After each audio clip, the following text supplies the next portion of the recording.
Welcome back, guys, to my 100% 1.5 Kingdom Hearts HD Remix walkthrough. And here we are in Neverland. Peter Pan started the ship hold here. And first thing we're going to do is just head outside. You'll be encountered a lot of Heartless.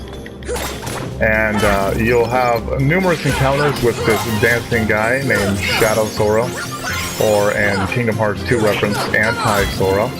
And you will encounter this guy numerous times over this ship. He really doesn't cause any damage at this point. Just, he dances around. Sometimes he can't hit you. Sometimes he won't do anything, and you pretty much just smack him. And, yeah, you can easily make quick work of him, and it's an easy 150 experience. So go ahead and clear the Heartless out of this area really quick. And then make your way up to the top of this ladder. Which for some reason I can't do, I don't... Alright, so make your way into the door on the right. You'll fight another Anti-Sora and a couple of barrels here. Come on! Come on! After you cause enough damage to him, he will just kind of like disappear.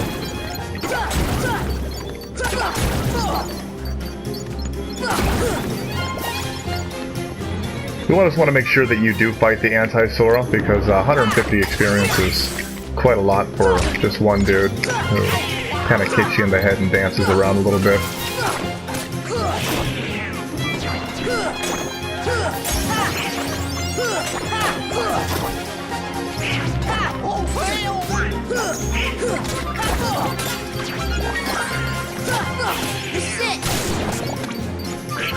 And you'll notice that the regular Shadow, the Shadow Heartless here, they actually are netting you a lot more experience. That's because they get harder as the worlds go on. Let's go ahead and head up the ladder in the back end of this area, and you'll be brought to a couple of cutscenes. What is it, Tink? And Tinkerbell will pretty much show you that Kyrie's up there like a lifeless corpse, and Wendy's up there. So go start here in this area. Go ahead and turn around and grab this chest here. And then make your way over to the side here, climb up, and then enter the first hole on the left. And you'll be brought to a room with this. So make your way into the left room right here, which is pretty much the top on the right hand side. That's a save room. And a green trinity. Now you'll have to access this green trinity in order to move. So if you did bring Peter Pan in your party at that moment, go ahead and switch him out for Donald and Goofy so you can access this trinity, and that will enable you to go to the next part of the world. So you want to make your way back out, and notice that you can't go into the right side just yet. So there's nothing really else you can do out here. So make your way back in and climb up the ladder here.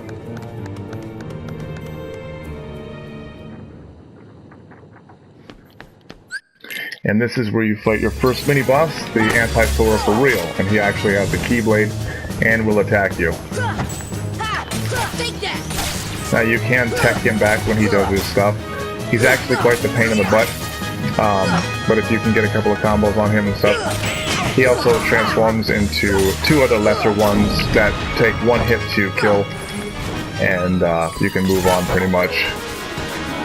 Or you can keep targeting the on to find the real one that actually has the bigger life bar. So he will disappear and teleport into the ground and then pop back up. So just dodge roll when he does that. That way you can't get hit.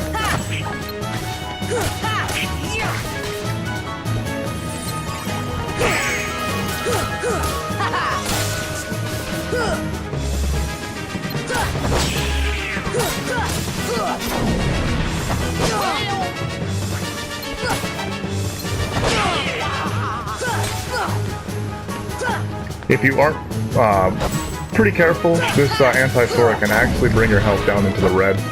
He is pretty powerful for a minor boss.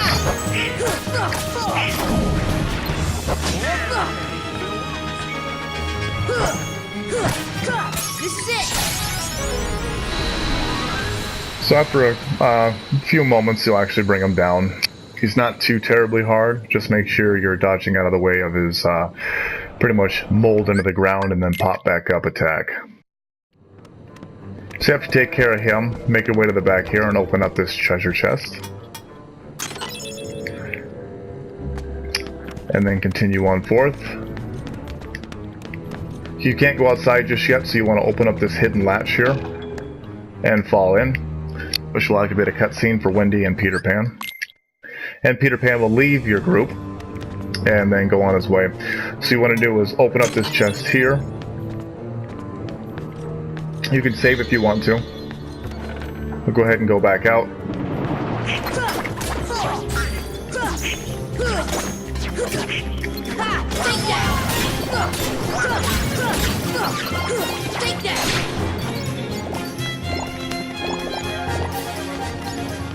You still can't go out this door, so you want to go back into the room with the ladder and climb the ladder again.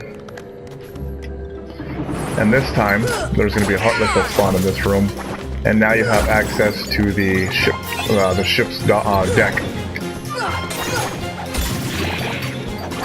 So after you kill the heartless in here, if you want to, go ahead and head out to the deck area.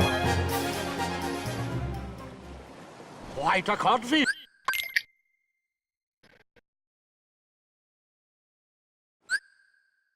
So you can change your party to Peter Pan if you want. I still use Donald and Goofy. Makes no difference. But now you have the power to fly. Take that. So you'll have to clear out all the heartless in this area and a couple of waves before you can activate the Captain Hook boss battle.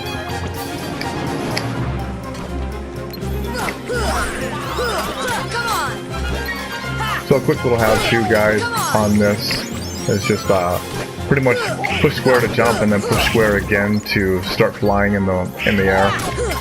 And it's the same process as swimming in Atlantis. Hold circle to rise up, hold square to sink down. These battleships, they don't really do much, but they can rush into you like that. Just take them down first because they can be rather annoying.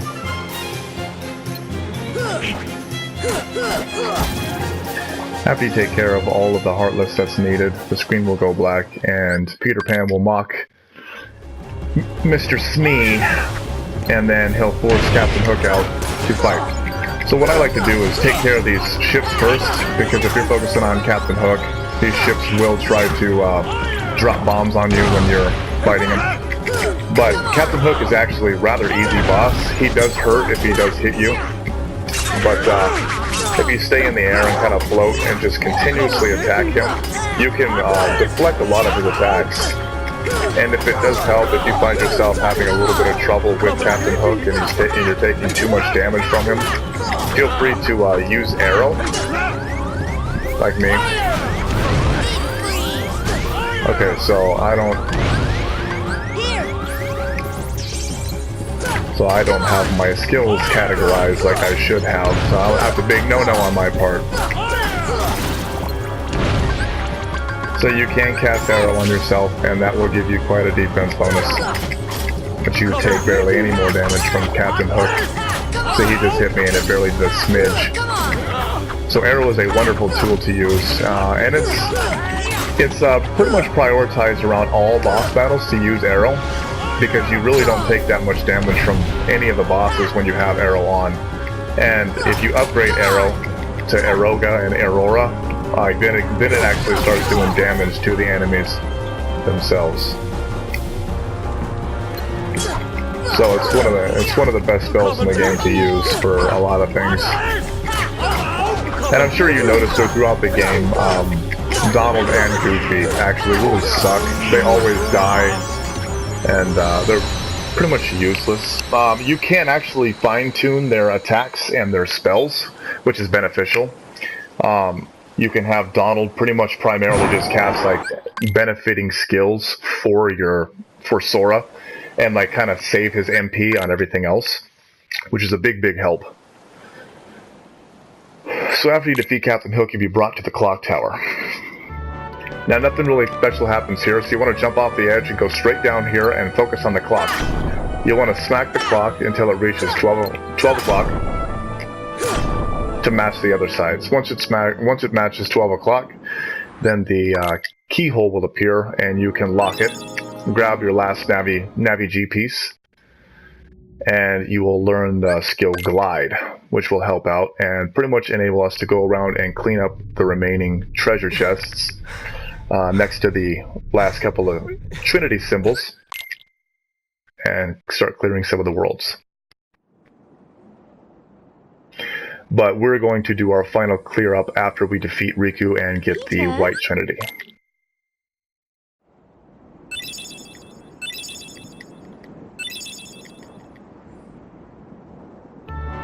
Another little interesting thing about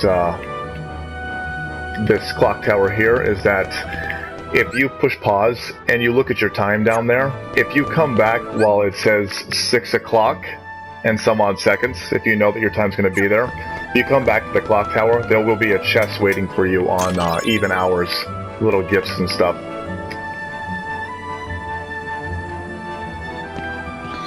So that about concludes the Peter Pan tutorial. There's still a few things that we're missing, but we will clear them up back when we come back. So I will see you guys in the next video at Atlantis, my most hated level of this game. So thanks for watching, and I will see you in the next one.